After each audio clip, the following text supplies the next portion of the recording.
Bismillahirrahmanirrahim. Assalamualaikum warahmatullahi wabarakatuh.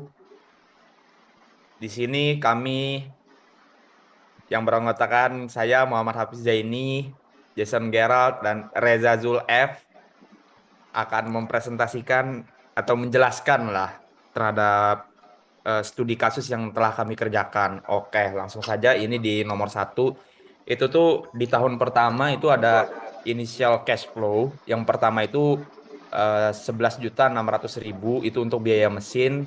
Lalu ada shipping and installation itu 400.000 dan working capital 150.000. Jadi totalnya minus 12.150.000. Kemudian dari revenue di tahun pertama itu 8.800 itu didapatkan dari harga dikali quantity kuantitas atau unit sold yang dimana 55.000 dikali 160 hasilnya adalah 8.800.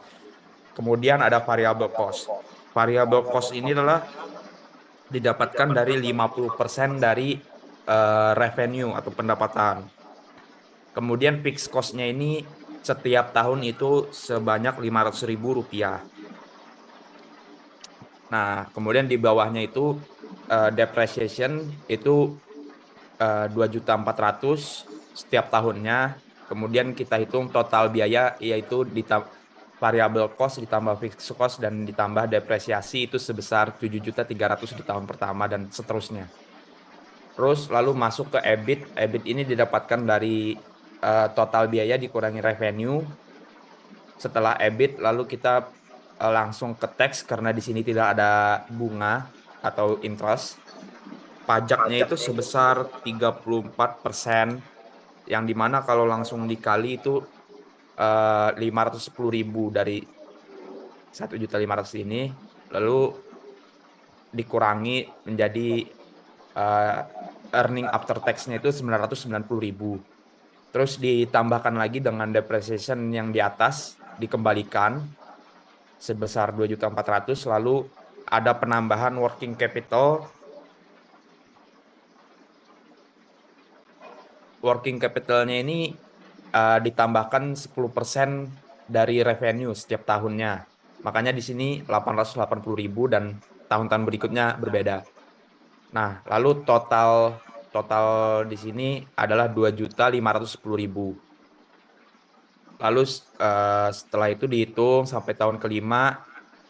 Nah, di tahun kelima ada perbedaan yaitu ada di terminal cash flow-nya yaitu ada recovery working capital-nya sebesar 5.600.000. Ini didapatkan dari working capital yang telah ditambahkan dari tahun pertama sampai tahun kelima yaitu sebesar 5.600.000. Lalu didapatkanlah total cash flow yaitu di tahun pertama 2.510.000, tahun kedua 3.798.000, sama di tahun keempat, kemudian tahun ketiga dan di tahun keempat 2.604.000, lalu di tahun kelima 8.110.000.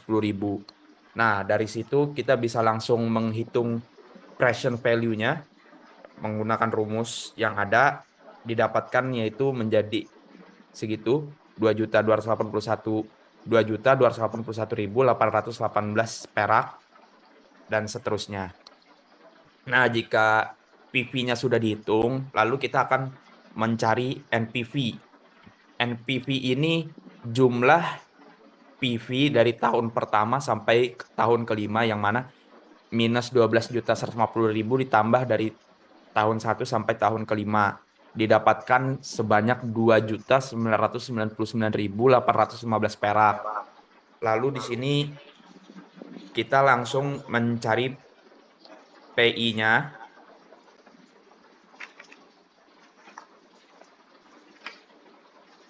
Sebentar. Oke, uh, PI-nya ini didapatkan dari jumlah PV dari tahun pertama sampai tahun kelima itu dijumlahkan dulu, kemudian hasil penjumlahan tadi dibagi dengan uh, nilai nominal cash flow tahun pertama yaitu 12.150.000 yang didapatkan 1,24. Lalu kita ke discounted payback period. Nah, di discounted payback period ini yaitu tahun pertama itu tuh eh, tahun ke nol, jumlah uang tahun ke nol ditambahkan eh, PV tahun pertama. Dan begitu seterusnya sampai mendapatkan hasil yang sudah tidak minus lagi, yaitu di tahun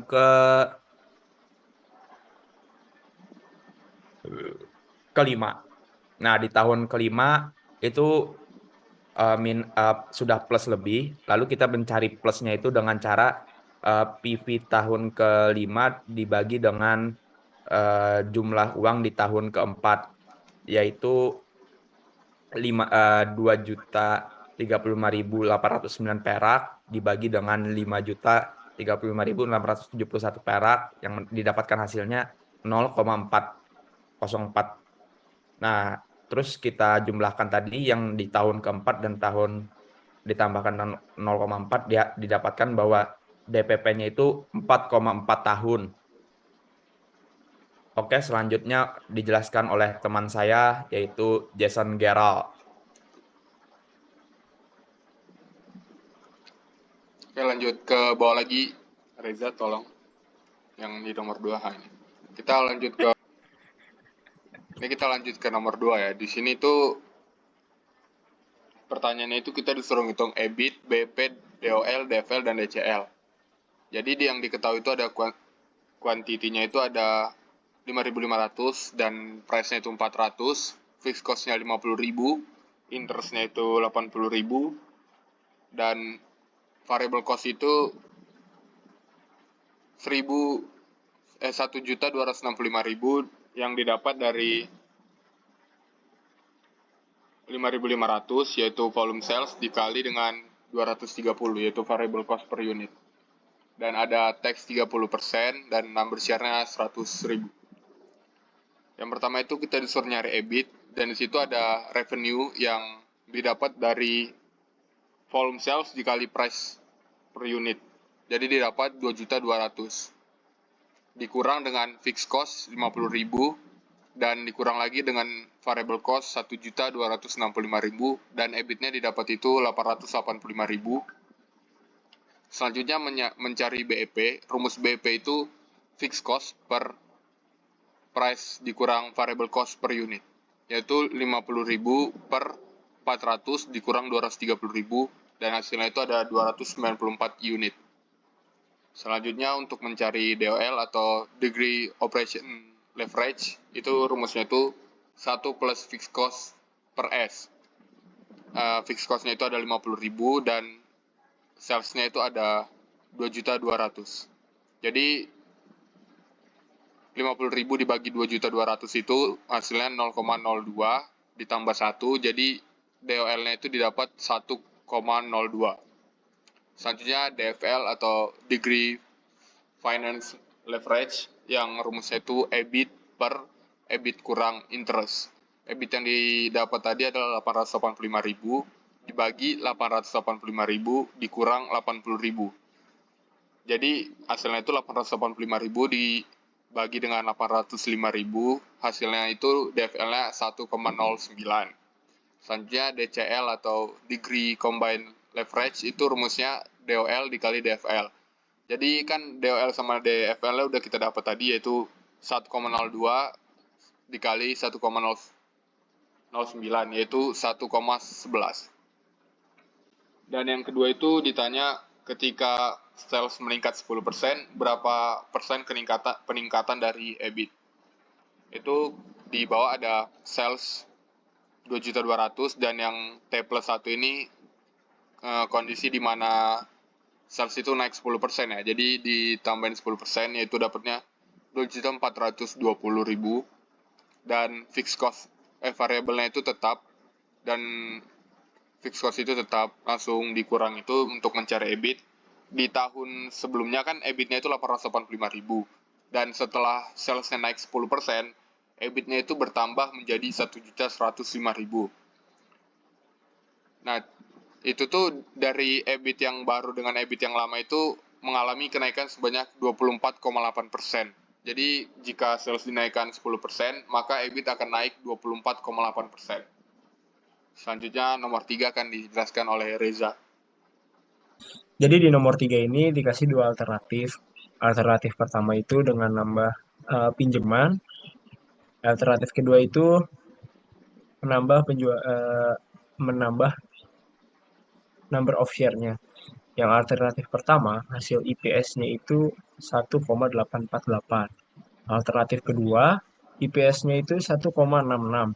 Nah, yang kedua, ini kita mencari titik tengahnya ini. IPS 1 sama dengan IPS 2, kita cari. EBIT-nya kita ganti dengan X, lalu kita kali silang. Dan mendapatkan hasil X atau EBIT itu 840.000. Lalu kita substitusikan ke dalam salah satu rumus yang ini. Kita pakai alternatif 2, kita substitusi, jadi EBIT-nya 840.000 dikali tax 0,66 dibagi dengan number of share. Ini 1,58 earning per share-nya. Lalu kita cari yang di bawahnya 840.000 dan di atasnya 840.000. Kita pakai angka 700.000 untuk yang di bawahnya. Hasil dari alternatif pertama itu IPS-nya 0,66. Dari alternatif kedua hasilnya 1,32. Untuk EBIT di atas 840.000, alternatif pertama menghasilkan 2,24, alternatif kedua menghasilkan 1,77. Yang menghasilkan grafik ini.